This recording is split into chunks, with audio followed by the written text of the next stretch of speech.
Welcome, everyone. I'm Robert Klitzman. I am the director of the Masters of Bioethics program here at Columbia University, and we're delighted to make a short video about the thesis requirement that is part of our program. And we decided to make this video because students occasionally have questions about the thesis, and we thought this would be a good way of communicating quite a bit of information about it. If you still have questions after watching this video, we, of course, would be delighted to speak with you one-on-one, and please feel free to reach out to any of us. When we set up the program, we decided to make the thesis count as one of the 12, if you will, courses. And the reason for that is that we think that the thesis is an important opportunity for students to not only have a sense of breadth through their bioethics education, but to develop a sense of depth as well, and to get to know one particular area that they feel very passionate about in more detail. So we encourage students to pick a topic that they feel most passionate about, that they care about, that is the most interest to them, based on their own background or often on their career goals. So we may have a student who say, I am interested in working in pediatrics eventually, and they'll choose a topic in pediatrics. Or they'll say, I'm interested in getting a job in AI and ethics, and they may do a thesis on AI and ethics, for instance. And we also see this as an opportunity to have students work closely with a faculty member and really have a chance to get feedback closely, one-on-one, et cetera. Many of our students published parts of their thesis eventually, which I think is great. And that way they're also able to contribute to the national and international dialogue about whatever topic they choose. Many students, as I said, use a thesis to start or explore a new possible career direction. Students who go on medical school interviews, for instance, say that when they talk about their thesis, they know more about a topic than their medical school interviewers, and that gives them a chance to shine. Most importantly, I think students find the thesis a very rewarding and satisfying experience that makes them feel that they are, in fact, able to contribute to the broader discussion about whatever the topic is. We're delighted to have our wonderful faculty here to talk about the thesis and the thesis requirement and offer tips. And first, I'm delighted to welcome Samir. So Samir, do you want to talk a bit about the thesis overall and the logistics involved? Sure, absolutely. Thank you very much. And again, thank you for taking the time to watch this video. As Dr. Klitzman mentioned, we've had several students in the past raise certain questions about the thesis and how the whole process is, when they should start writing the thesis, how they should select a topic, questions like that. So again, we thought this would be a good way to answer some of those questions.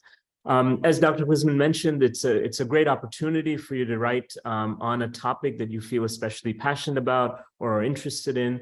The thesis process itself is an iterative process. So it should be something that each student should commence with by taking the thesis workshop, which is a one-credit workshop that Professor Kuflick runs. And subsequent to that, you should then select a thesis advisor who can shepherd you through the process, who can provide guidance, feedback to you on your written drafts. And through that feedback, you kind of refine your thesis and finalize it to a kind of, a place where it is either publishable or on the way to being publishable. It's a scholarly piece of writing, something that does require research, appropriate citations. You should address a topic that is kind of novel. Of course, you can write on a variety of different topics, but the perspective you take, the angle you take, something about the thesis should be unique. So you're contributing to original scholarship there. Again, the way the process works is that you should register for the one-credit thesis workshop, which provides students with the ability to kind of explore different topics and then come upon a final topic that you should write an abstract on and an outline, a working outline. So the purpose of the thesis workshop is that at the end of it, you have a working outline, which is a great springboard for you to then write your thesis. Several students will take the thesis workshop and then choose to write on another topic, which is also fine. But we recommend that students take the thesis workshop the semester before the semester that they will then be writing their thesis. You should then select a thesis advisor. It can be any of our core faculty. or it can be any faculty member at Columbia, as long as they're available. If you need our assistance in helping to find an advisor, we're happy to do that. It can also be someone external to Columbia. If they are external to Columbia, we ask that you submit kind of a brief bio about them, a description about them, why you want them to be your thesis advisor. And then upon approval, they can be your thesis advisor. If it is an external person external to Columbia, and they're approved, they would be your advisor for all intents and purposes as you're writing your thesis. But at the end of the thesis, when you do finally submit your thesis, we would then pair you up with a Columbia faculty, one of our core faculty, to be a secondary advisor for grading purposes, because Columbia requires that only Columbia faculty grade their students. So that's a bit of an overview about the thesis and the process. I'm going to pass it on to Professor Kuflik, who I'm sure can elaborate further on the workshop and other aspects of the thesis. Thank you. Thank you, Samir. Well, as Samir Ladab was explaining, the thesis project is 3 credits altogether, but 1 credit is the workshop, and 2 credits come from actually writing out the complete thesis itself.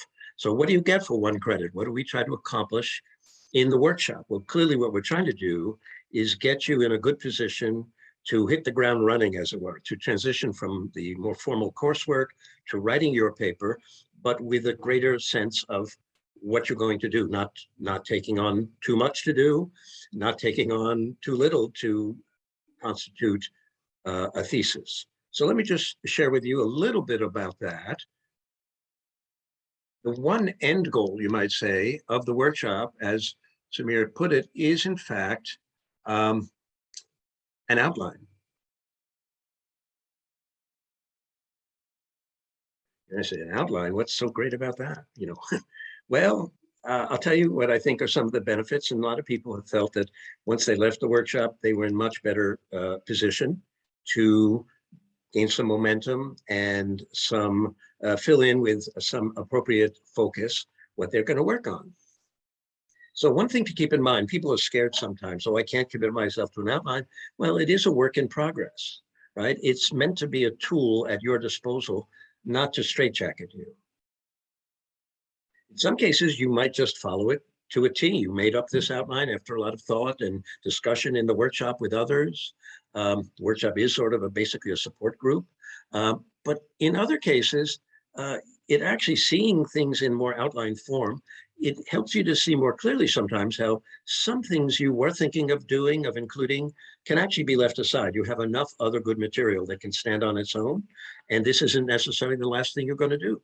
I find that the most caring and engaged students often are taking on board a little too much for the scope of this paper, right? This is not just an ordinary final paper for a course, but it's not a dissertation. It's more like perhaps a chapter in a book than a book, right? And we want you to write that good chapter, and maybe as you go on your career, write some other chapters, eventually have a book. There's good people often think of many related issues that are truly interesting and very worthwhile to pursue, but you could just sometimes reference them, map out the whole field that you're concerned with, and then say, but for purposes of this discussion, I'm going to go focus in on this or that.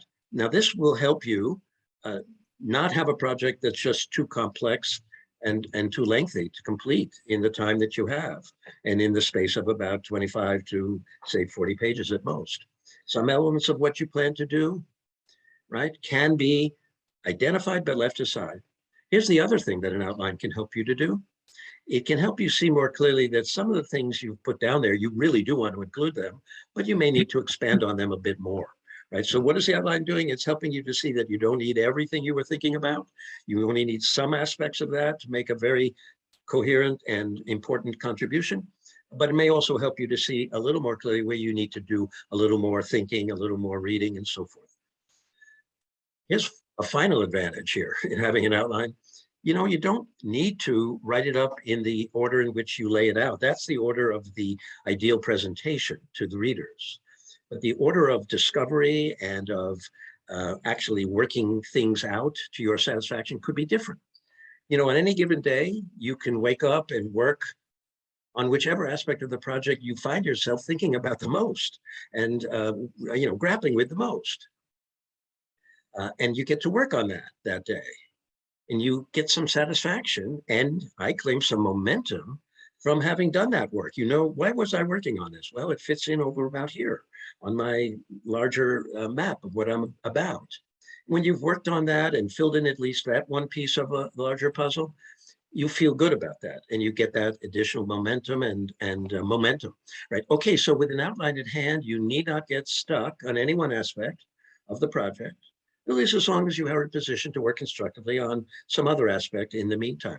So that's the one so-called deliverable for the workshop. And I've tried to explain to you as briefly as I could, at least, how it may help you get a project in the right length and depth, not too big, not too complicated, not too thin, by eventually working in the workshop with the support of others and myself toward that sort of an outline. So that's it for now. We could say a lot more later. Great. Thank you, Arthur. And David, any suggestions or tips for students? I think you're on mute.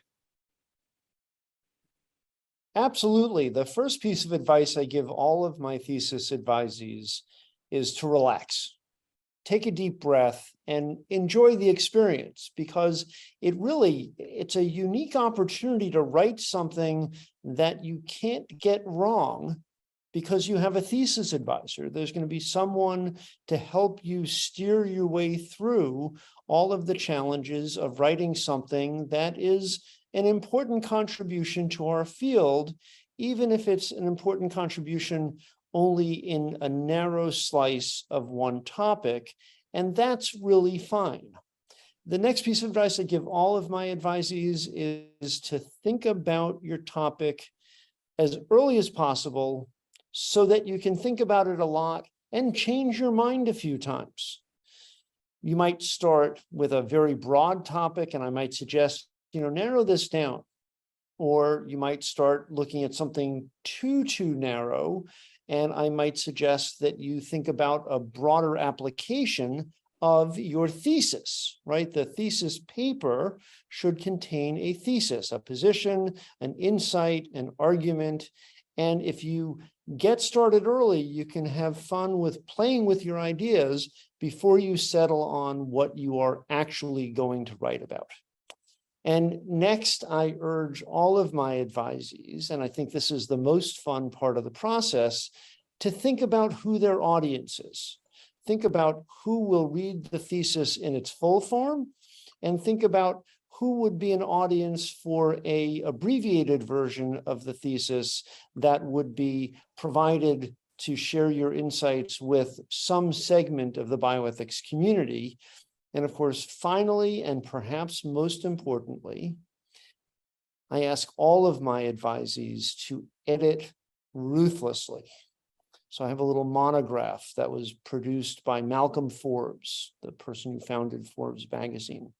And he, in this one page, gives lots of examples of good and bad, understandable and incoherent writing, the theme of which comes down to edit ruthlessly, annihilate any unnecessary and unimportant words, so that when the reader is reading your words, the ideas flow directly into their heads, that they don't have to struggle with the verbiage in order to figure out what it is you as the author are trying to say. And that's how the process starts. Great. Thank you, David.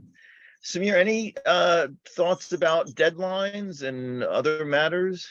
Yes, I was actually going to touch on that as well. So I just wanted to kind of highlight a few things. I think what everyone said has been is really important, and if you take this on board, I think you have a very smooth thesis writing and submission process.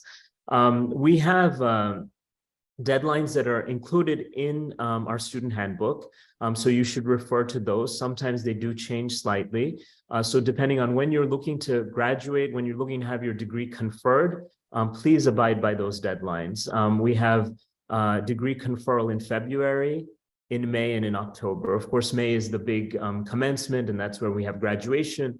But there are 3 dates that degrees are conferred, and depending on when you're looking to finish, please be mindful of the deadlines for the thesis submission. As we've mentioned, the thesis is a scholarly piece of work, 25 to 40 pages, not including your references. Those are obviously in addition. Original scholarship.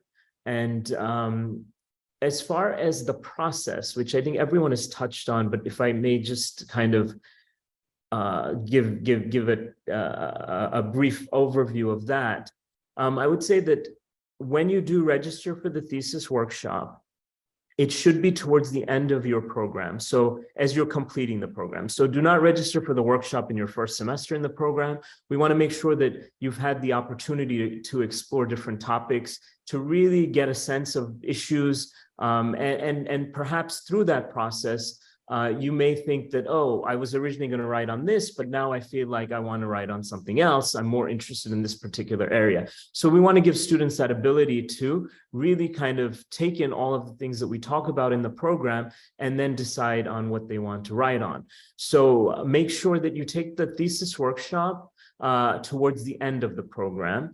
And once you take that course, the 1-credit thesis workshop, and you have a working outline on the topic that you're writing on, you should then select an advisor. And as we've mentioned, the advisor can be any of our faculty, it can be anyone at Columbia or an external faculty, but you want to choose somebody who is either an expert in the field or has strong familiarity with the topic that you're writing on. And once you do that, you should spend the next few months writing your thesis. And at that time, you should register for the 2-credit thesis. So the thesis is comprised of 2 parts. One is the 1-credit workshop, and the second is the 2-credit thesis, which when you register for, it can be sometimes confusing because students think, oh, well, is this a class? Is this not a class? It's not a class. It's a 2-credit written portion of the thesis that you're signing up for, that you would work independently with your selected thesis advisor on, so that you can write your thesis over the course of a few months and then submit it. And then once that thesis is submitted and we have a grade for it, we would put that grade in. So you'll notice, for example, for the 2-credit thesis, I'm assigned the instructor for that course, but I may not be your advisor for the thesis, depending on who you choose. So whoever is your advisor, you would work closely with them, and then I will be in touch with them about your grade, and we would make sure that the appropriate grade is put in. And then the final part of the thesis is also the thesis presentation, where we have students every year who present their thesis. It's typically in May, and we're looking to see other times in the year where we have that, where we can have a thesis presentation for students who may be graduating at other times. But that is a great opportunity for you to kind of showcase your work, kind of a culmination of all your efforts, and really an opportunity for us to celebrate all of the hard work that you've put into the thesis as well. So that's an overview with respect to the timeline and process. And it's really important that you give yourself enough time to write your thesis, that you do schedule the thesis workshop in advance of writing your thesis. Sometimes we've had students who may take the workshop and the 2-credit written thesis portion at the same time, which is okay, but it's ideal if you first take the workshop and then write the 2-credit portion. And if you have any questions, of course, we're all here, and we hope this has been helpful. And Bob, if there's anything else you'd like me to address, I'd be happy to. That's great.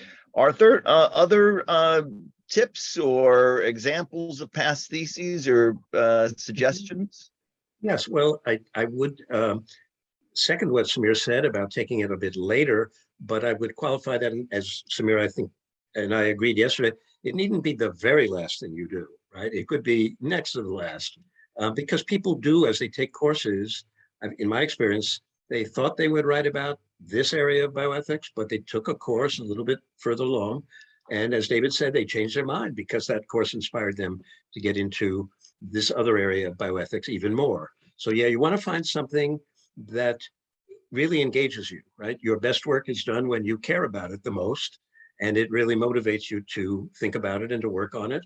And then I'm there along with the others in the workshop to make sure you don't get yourself too weighed down by what would be a book length project, right? What would be a good, important, reasonable contribution with other contributions from you coming down the road, maybe as you learn more and go on to get other experiences.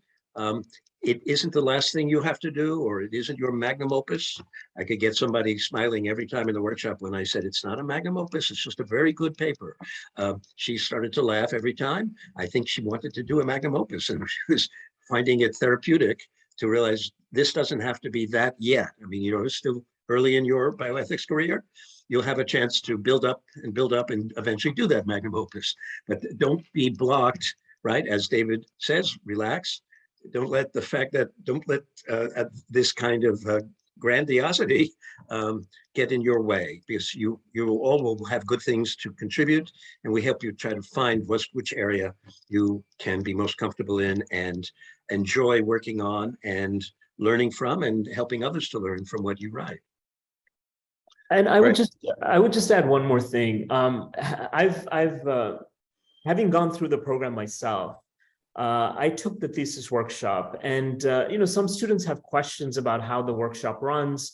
What's the benefit of the workshop? Many students ask, and I can say just from my own experience that it was absolutely incredible. I went into the workshop not really having a clear sense of what I was going to write my thesis on. There were about 6 or 7, maybe 7 or 8 students, I think, in the workshop that particular year or that semester. And we sat around a table with Professor Kuflik, who just threw out some questions to us about what are you interested in, what would you be interested in writing on, and that really got people thinking. Some people were a bit ahead of me as far as, you know, having selected their topics. Others were kind of in the same place that I was. And just through conversation with Professor Kuflik and also with other students in the class, you begin to think of different topics that are of interest to you. And that, I think, helps kind of the juices start flowing. And that helped me select my topic. And then in subsequent weeks when we met, and the thesis workshop typically meets about 6 or 7 times over the course of the semester. So it's not every week, usually. During that time, it was really quite amazing because the student feedback that each of us got really helped us refine our topics. So I remember there was one student who was writing on a particular topic, or was thinking of writing on a topic, and another student mentioned something in the news about it and said, well, maybe you want to approach it from this angle because I just read about this, and she shared some of the resources she found. And the student changed the angle of her of her topic. And it became a lot more interesting, I think, than what her original idea might have been. So it's a really wonderful process where students get feedback from other students, and it's iterative. It's something that allows students the space and time to really think through, take feedback from others, and help refine their topics. One of the assignments for the thesis workshop is to submit an abstract. So even that abstract, you know, we submit it, others review it, they give feedback, and it really helps hone in and refine the topic that a student may be wanting to write on. And at the end of it, when the student has a written outline, a working outline, I think you feel that you are in a place where you can actually tackle the thesis. So the workshop is a wonderful place to give you that confidence, that sense of, okay, I have a grip on this. And it's a great springboard, as I said earlier, into then jumping into writing your thesis, because you've built a certain type of momentum that's structured, and it's also in an environment where you get important feedback from people whose opinions you value. So I may just add, I'm sorry, go ahead.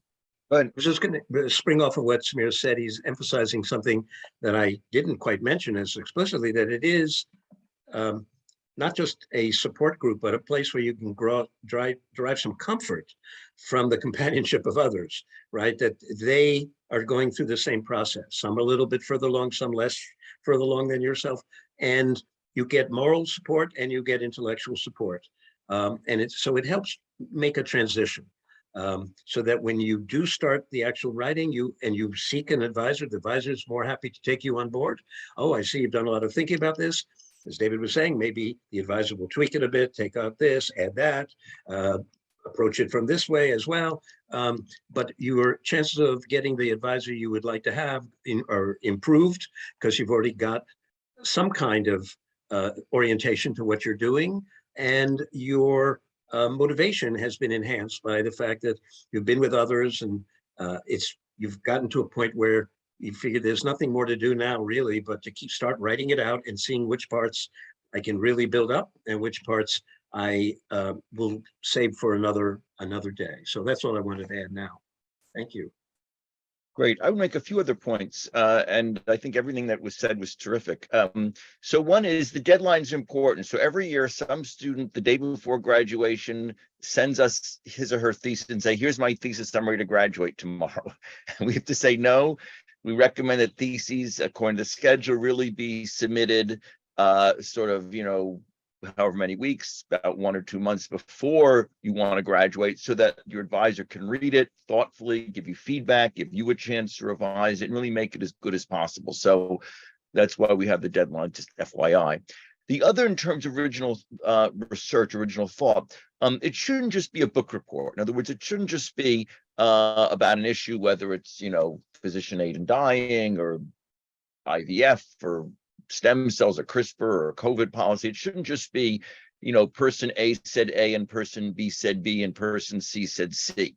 It should be a synthesis, in other words, in some ways, saying, this is what's been said, but here are issues that remain.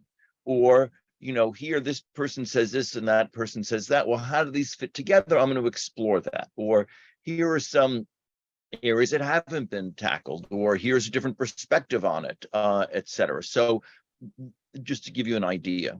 And the other thing is many of our students, some of our students will do the program in 12 months. And so they will often take courses in the fall and spring. And then during the summer, spend time on their thesis, which I think is a good way of doing it, is after you've maybe taken 2 semesters or however many, depending on how long you're going to do our program for, whether 1 year or 2 year, after you've taken most courses, for instance, ideally would be to then begin to really focus on the thesis, I think, is what would many students find that a good way of doing it. David, any other thoughts or suggestions, or anyone else? Arthur?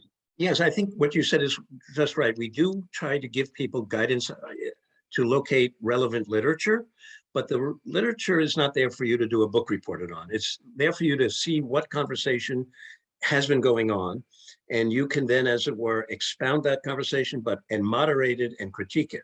You can say, here are the issues as they appear. Let me see if I can clarify them further. I think there's something that everybody's overlooking, or there's things that can be defended further and better, and so forth. It's good to make contact with what other people thought about it a lot, but that contact isn't a kind of slavish, I'm just, as one might do in middle school.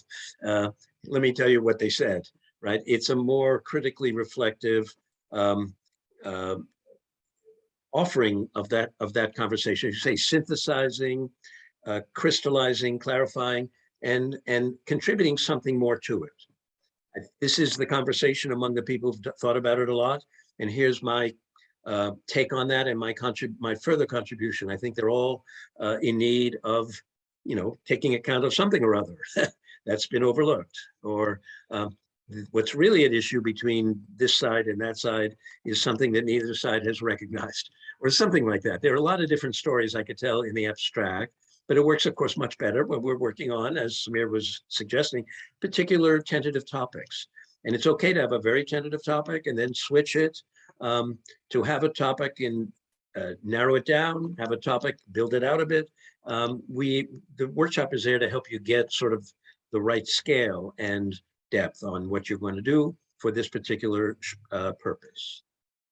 Yeah, and I would say, so it may seem intimidating. How am I going to add to the field? But in fact, bioethics is a new field. Lots of things are going on, lots of studies of drugs for every part of the body in every country of the world. And so I'm often impressed. Students will find something I'd never heard of, a study of a new drug that's just being released, and there's a debate at the FDA, and that seems to go on every few months about some drug, whether it's Alzheimer's or obesity drugs to whatever.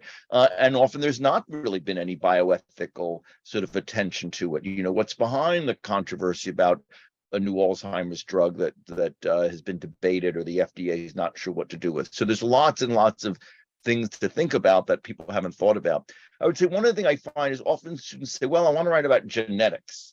So that's awfully big. Okay, well, pediatric genetics, and even that's big. Maybe look at, genetics around, cystic fibrosis and screening for it, or something sort of more focused often lets one sort of dive more deeply and make more of a contribution. David, other thoughts or questions, suggestions? My most central advice to all of my students when they're writing their thesis is to enjoy it.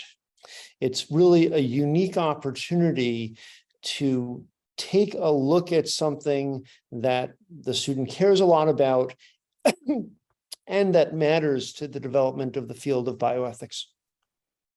Great, thank you. And I would say in terms of choosing advisors, I find that a lot of students will take courses in our program taught by various faculty, or courses in the School of Public Health, and might sort of, I don't say fall in love with a professor, but really come to sort of like working with the professor, and then we'll sort of say to that professor, gee, I'm writing a thesis, would you be interested in advising me? And faculty at Columbia are very open to that. So many students sort of find their own advisors in that way.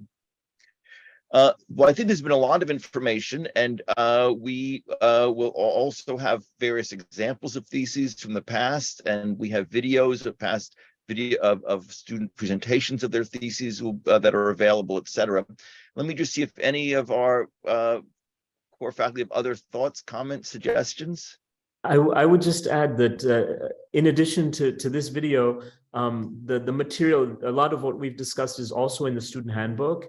So please make sure to consult that as you're beginning kind of thinking about your thesis, as you're getting a better sense of what you're going to be writing on, because the deadlines are there. General information about the thesis is there. We hope this video helps. And of course, all of us are available anytime as well. So thank you. And we'll also be having input from Barbara Rothschild and from several students as well. So a lot of resources. And most importantly, I think, is if you have any questions, feel free to reach out and ask us. We're all here for you. And thank you. And we look forward to being in touch, and good luck. Take care. Bye-bye.